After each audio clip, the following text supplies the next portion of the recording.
们现在人在屏东满洲的新海渔港这边制高点，可以感受到现在风势呢似乎有逐渐的增强了。那么可以看到，其实，在新海渔港目前正在进行的是这个渔港的拓宽工程。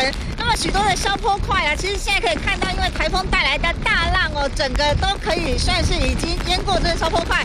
还有些大浪就打到这个堤防上。那么目前在渔港内的这个包括渔船啦、或者是这个港口的庙宇前都已经堆放沙包，进行防台的准备工作。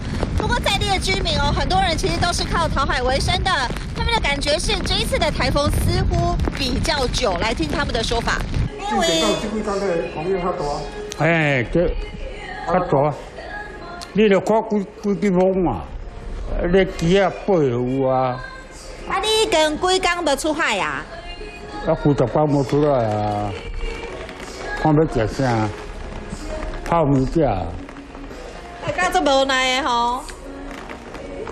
无聊，佮无奈。包括在这个港口旁边，大型重机具还有沙包等防台准备工作都已经提前的部署完成。不过现在可以看到，在这一个渔港旁的施工的铁皮围篱呢，仍有部分似乎是因为台风的影响稍微被吹坏了。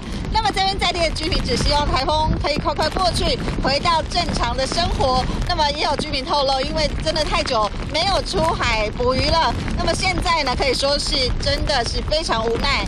以上是我们现在找到今天情形，将集合中央给棚内主播。